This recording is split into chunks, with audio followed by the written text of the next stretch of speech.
twagwenanyiriki ondali akati bitemulwanja najja wano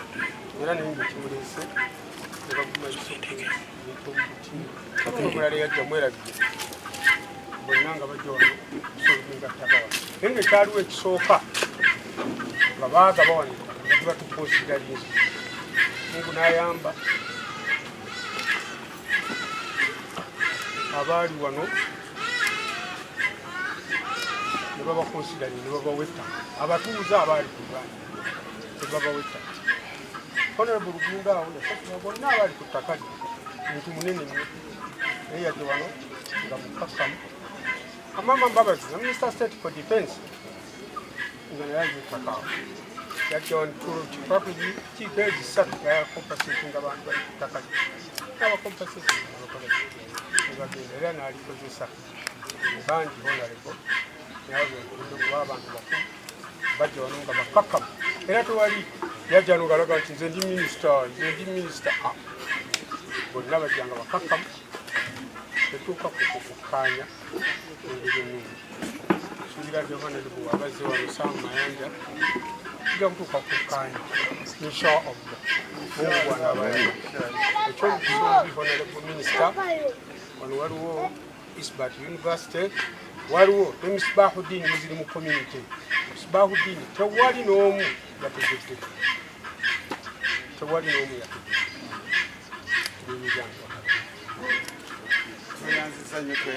ekitegeeza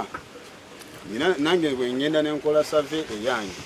nenzuula nga waliwo ettaka nga lya Kampala District Land Commission naye nga liriko ekyapa basobola okisazaamu nenfuna egundi eyo. Olina ettaka lyawantu liri mu Kampala District Land Board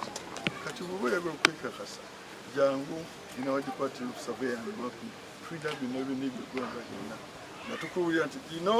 newankubadde District Land Board yakuwa n'ensi lyayo dukamangu mu Uganda Land Commission we regularizing etegeeza naye akasemba honorable oyogedde mu ripoti oba yo oba yabali nti wali tewali boundary ekolaga nti Kakumba yali akoma wano Obugunju yali akoma wano ekyo kati kibagenda waliwo ow'entebe byamanyi omupunta byamanyi waliwo nakku abali ku kyalo bamanyi ebibanja teyalimba awese waliwo no tukozesa kino kyetukozesa ekyentebe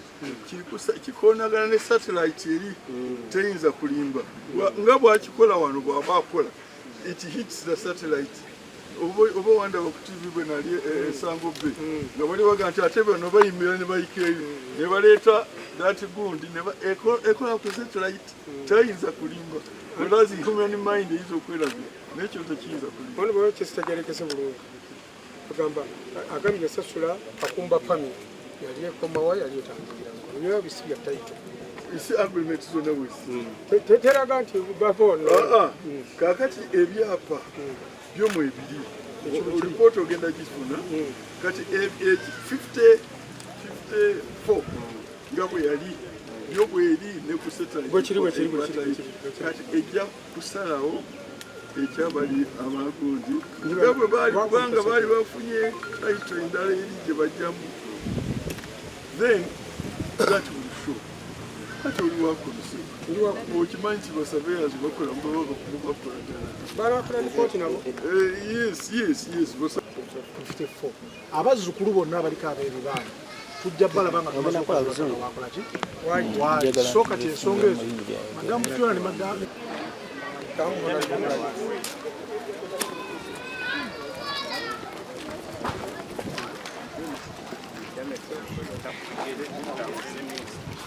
okay. Kale. Tuitano honorable. Tugende kulage. Vai.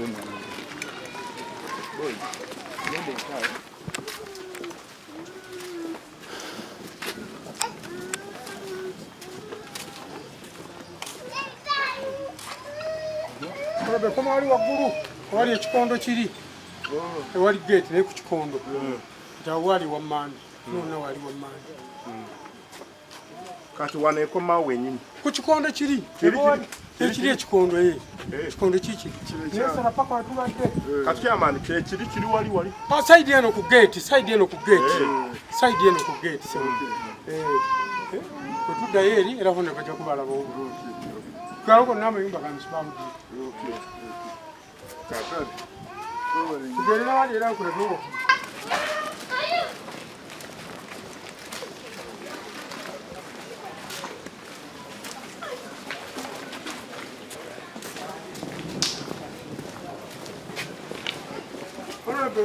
ejjinja liri munda wano eryawula proti liri munda wano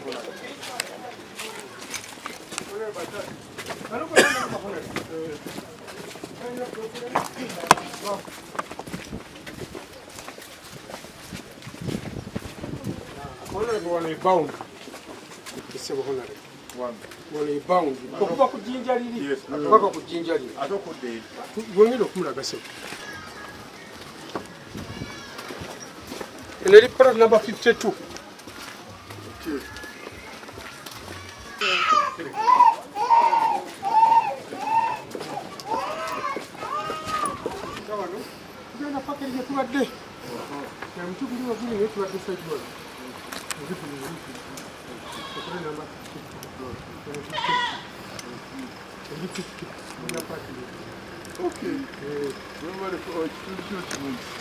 Banzalira kuno banzalira tetatange banzalira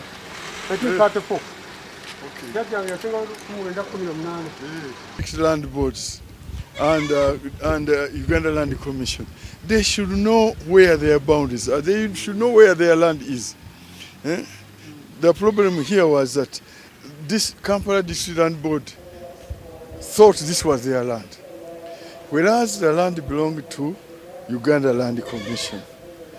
And it was after the effect, when the complaints came, that he discovered that actually they had given a title over what was not belonging to them.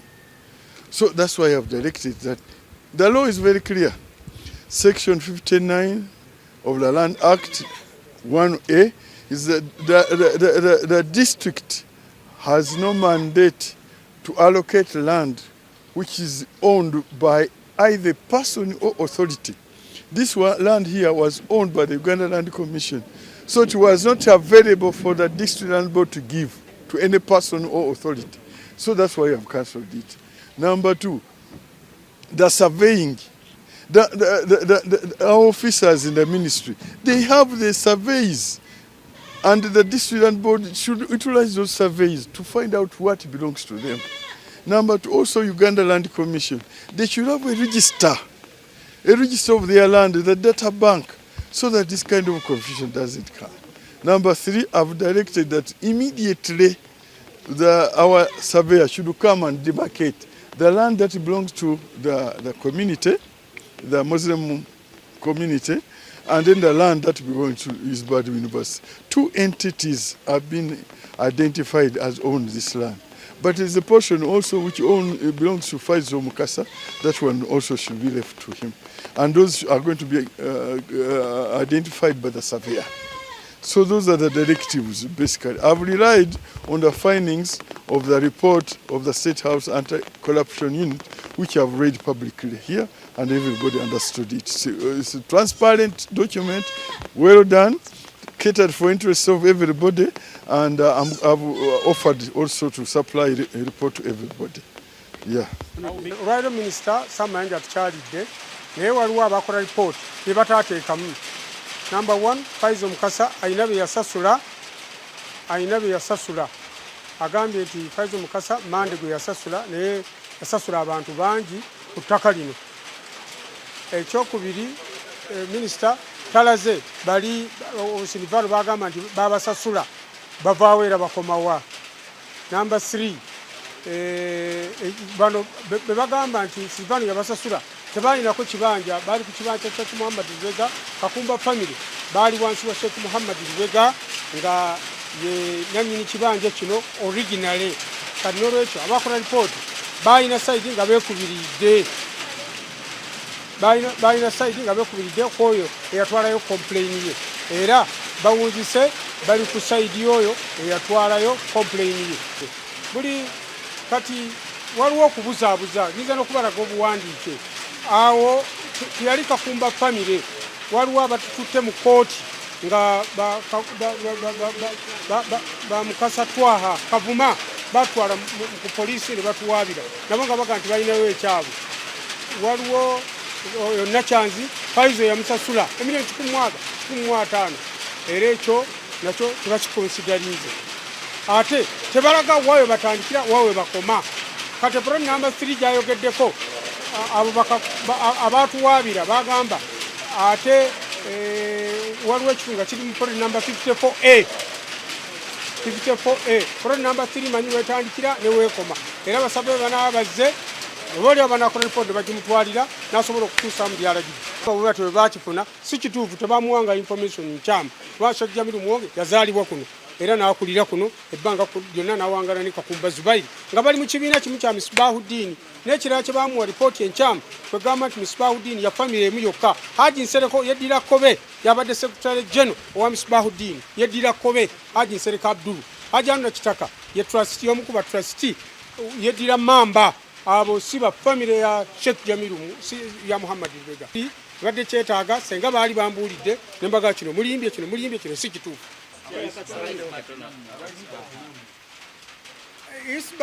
Isbati nze nakamutegeera kiseera kino ikiri baluwa nangamba nti nagula ettaka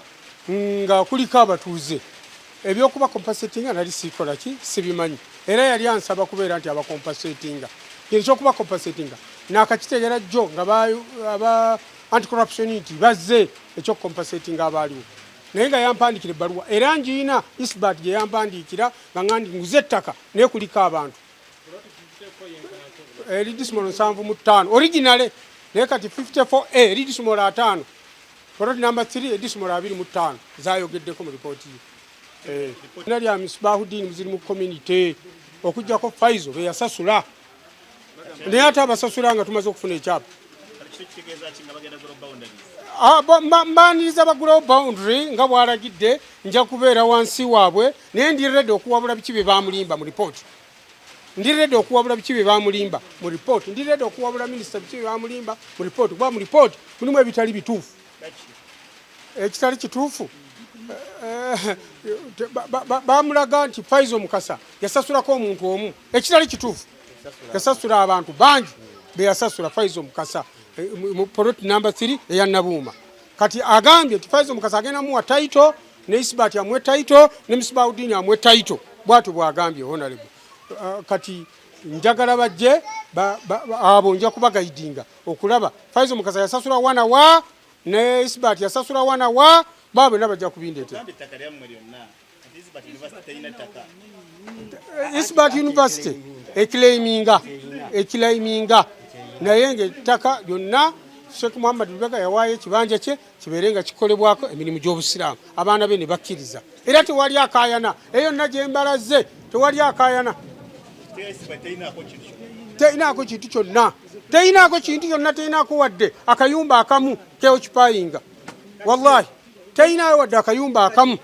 nga bwakyogedde Silvana Nwanga Khan yasaba wano ettaka atali omu kubasaba wano ettaka ng'oredde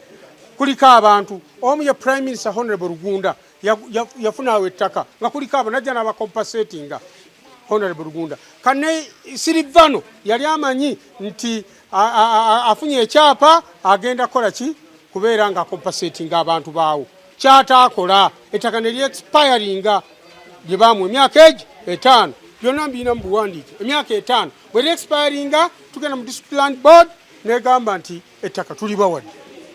ate naye n'agenda najja oluvannyuma tumaze okufuna ettaka n'agamba nange nyina bensasudde nga fe tumaze okubeera nga tufuna ekyapa ekyo ate nga tatubuuliddeeko baluwa teyarisipondinga ku baluwa yaffe